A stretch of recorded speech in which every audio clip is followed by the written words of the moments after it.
Si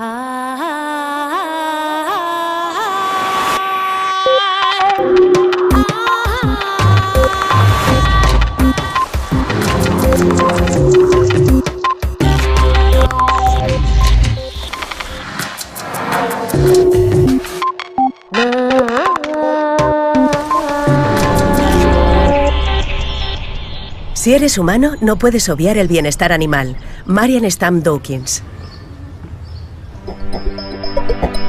El bienestar animal está en boca de todos, y en un país como el nuestro forma parte incluso del debate de la esfera política. Pero, ¿sabemos si las demás especies animales gozan verdaderamente de bienestar? La experta en comportamiento animal Marian Stam Dawkins afirma que tendemos a creer que lo que es bueno para nosotros también lo es para los otros animales. Y advierte de que esto no es necesariamente así. En este capítulo de Redes, Stam Dawkins charla con Punset sobre la necesidad de contrastar científicamente lo que sabemos acerca de la calidad de vida de los animales. Y en su sección, Elsa Punset nos enseña cómo, en nuestra evolución, los humanos estamos ampliando nuestra capacidad de empatía, incluso hacia otras especies.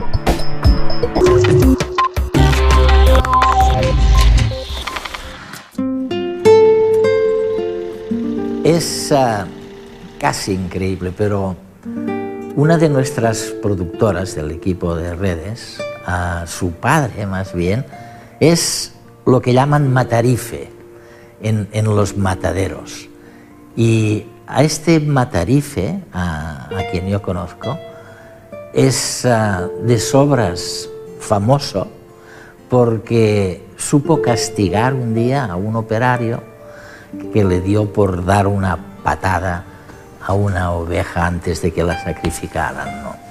O sea que alguien en España, y les estamos hablando a nuestros telespectadores desde Oxford, en Reino Unido, alguien en España se ha ocupado ya desde hace tiempo del bienestar de los animales. Pero en España no tenemos en absoluto fama de ser un pueblo preocupado por el bienestar animal.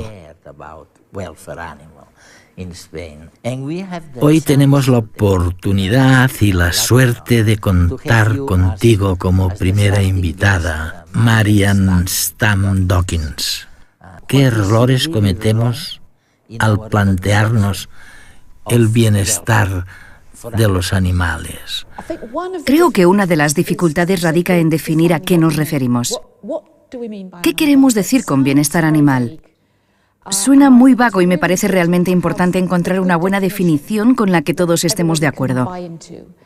En mi opinión, una manera de definirlo es decir que el bienestar animal consiste en que los animales estén sanos y tengan lo que quieran.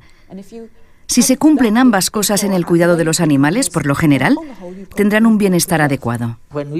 Cuando hablamos del bienestar de los animales, hay algo que no podemos olvidar, porque es terrible. El 75%, tengo entendido, de las enfermedades humanas procede de los animales. Imagino que uno de los intereses que tenemos en el bienestar de los animales es evitar este tipo de enfermedades. ¿No es cierto?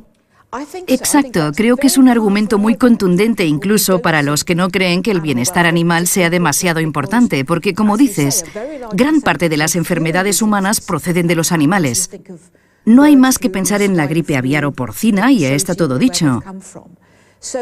Así que, si le damos valor a la salud humana, la salud animal es muy importante, tanto en lo que concierne a los animales que nos rodean como a los animales que comemos. Nadie quiere dar a sus hijos comida en mal estado. Tener alimentos sanos y animales sanos nos beneficia también a nosotros. Creo que es un argumento importante que se puede esgrimir en pro del bienestar animal, pues lo respalda incluso ante quienes no creen que los animales sean tan importantes como las personas. Debemos tener en cuenta de algún modo no solo lo que hace que estén sanos, sino lo que quieren. ¿Quieren tener más espacio? ¿Quieren estar juntos? ¿Quieren estar separados? ¿Qué tipo de alimento prefieren? También debemos entender este tipo de cosas.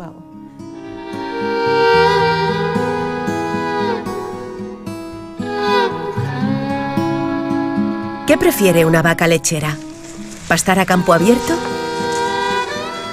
o comer pienso en un sitio cerrado. Según Marian Stamp Dawkins, saber qué quieren los animales constituye uno de los dos pilares sobre los que se sustenta su bienestar. ¿Y qué quieren?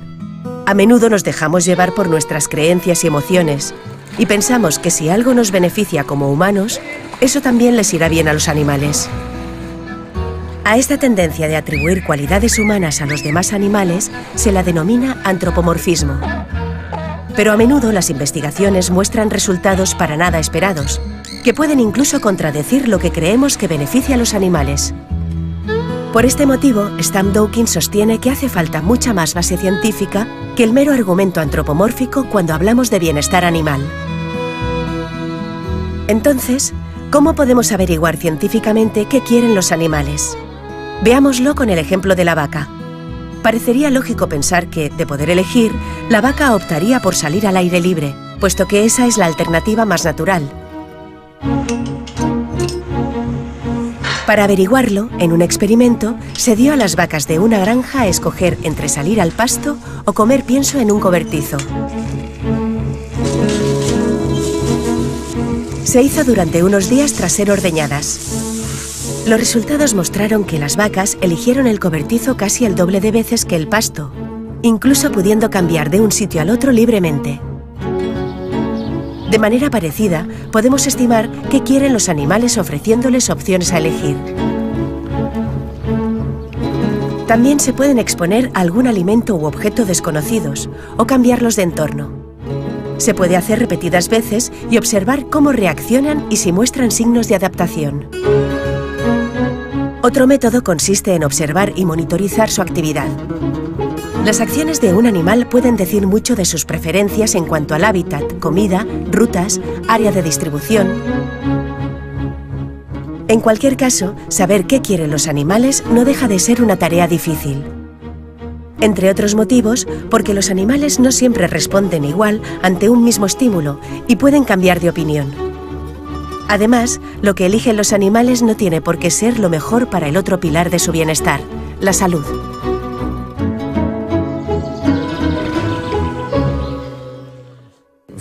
Bueno, en tus escritos he leído que, por ejemplo, cuando una gallina incuba huevos, pasa hambre. Puede pasarse sin comer una semana entera. Pero si vas allá y le ofreces comida, aunque haya perdido peso durante algunos días, rechazará el alimento, preferirá seguir incubando los huevos. ¿No es sorprendente esto? Sí, creo que es un muy buen ejemplo de que intentar averiguar lo que quieren los animales puede arrojar respuestas sorprendentes. He aquí una gallina que incuba huevos durante 21 días. No puede alejarse del nido porque sería demasiado peligroso a causa de los depredadores. Toda su fisiología cambia. No es solo que no coma, es que no quiere comer. Lo descubrimos dándole comida y constatando que no la quiere. Hasta tal punto le ha cambiado la fisiología. Con algunos animales, lo lógico sería pensar que estarían mejor fuera, que lo mejor para ellos sería estar en el exterior, libres para hacer lo que quisieran. Pero al parecer, viven menos, en general, que los que están encerrados en una casa, por ejemplo, o en un lugar como este. Es un muy buen ejemplo de que necesitamos recabar pruebas científicas para decidirlo, porque debemos analizar los índices de mortalidad de los animales en el interior y el exterior, pero también ver si en realidad quieren salir o no. Podemos llevarnos alguna sorpresa. Por ejemplo, en pleno invierno, en Reino Unido, los animales no quieren salir. En cambio, en verano sí que quieren. Hay que proporcionarles condiciones diferentes según convenga. Hemos descubierto otras cosas que no les gustan. Por ejemplo, a los pollos no les gusta salir a lugares sin árboles. Prefieren ir a zonas arboladas. Podemos darles algo que quieran para instarlos a que salgan. Me parece que es muy difícil decidirlo de antemano, cómodamente apoltronados en una butaca. Hay que salir ahí fuera y descubrir lo que realmente resulta más conveniente para la salud de los animales, pero también lo que quieren. Mientras hablabas me he acordado de un célebre ejemplo de un caballo llamado Clever Hans, creo que ese era su nombre, en Alemania, que representaba lo contrario de lo que decías. Resulta que se le consideraba inteligente.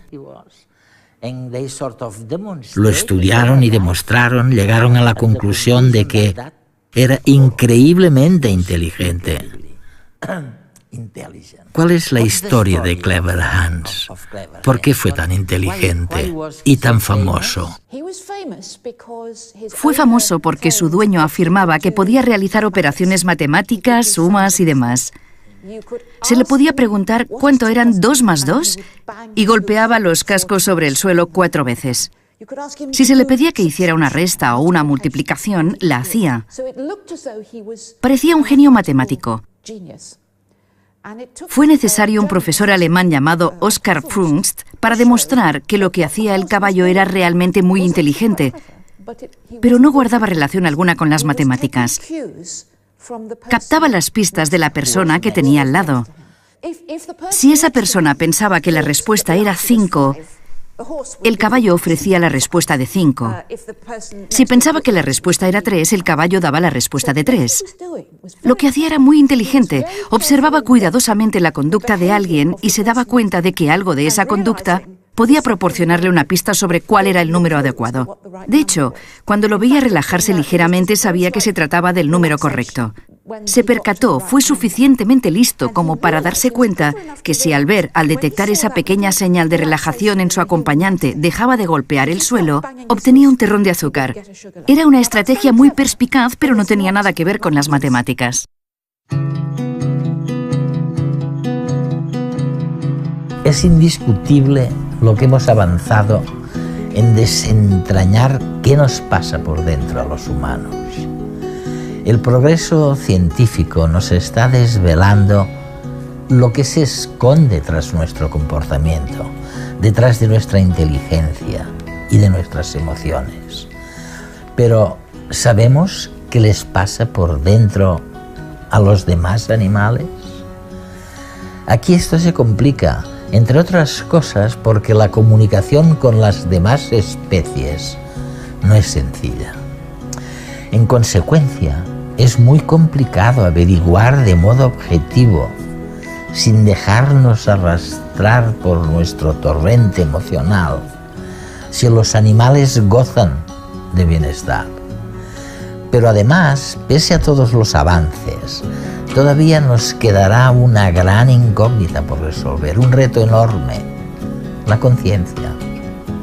Todavía hoy apenas sabemos nada de la conciencia, de la nuestra.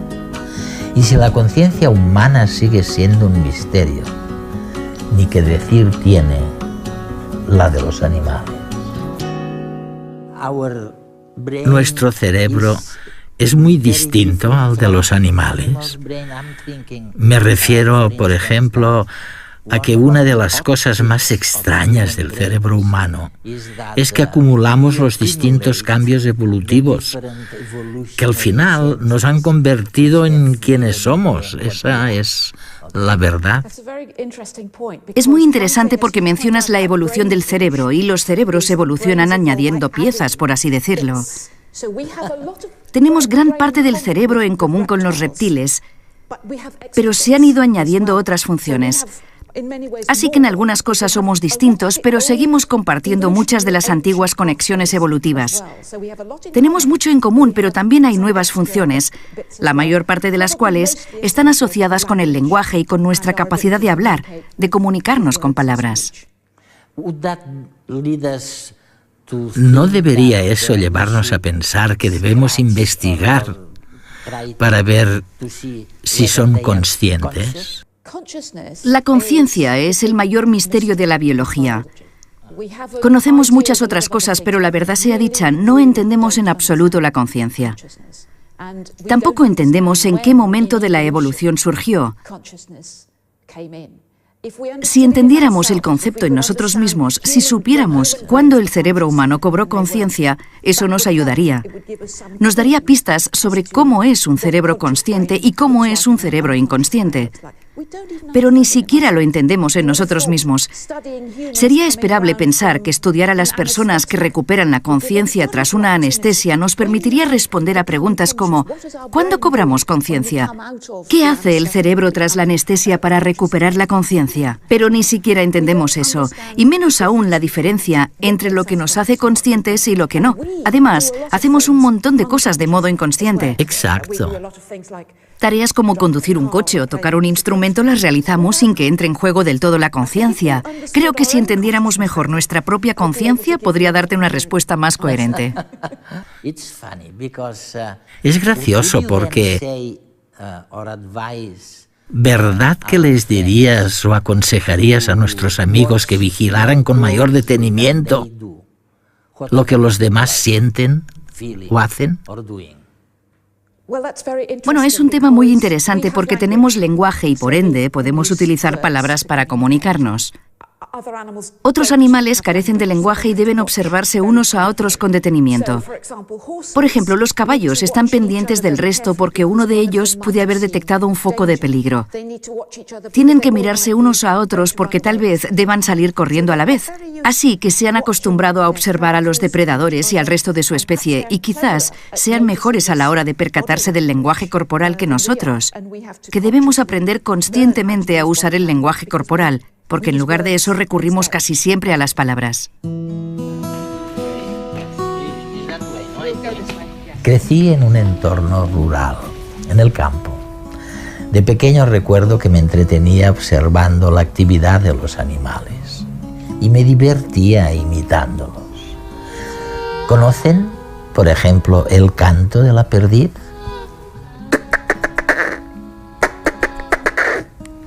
Los humanos venimos aprendiendo de los animales desde hace miles de años. Es más, no solo hemos aprendido, hemos evolucionado también gracias a nuestra relación con ellos. Pero tampoco hay que perder de vista el hecho de que esta relación ha sido totalmente interesada por nuestra parte. Sacamos partido de los animales no humanos. ¿Y qué les ofrecemos a cambio? Garantizar su bienestar debería ser lo mínimo, pero aún hoy, tras milenios de convivencia, tenemos muchas incógnitas acerca de este aspecto.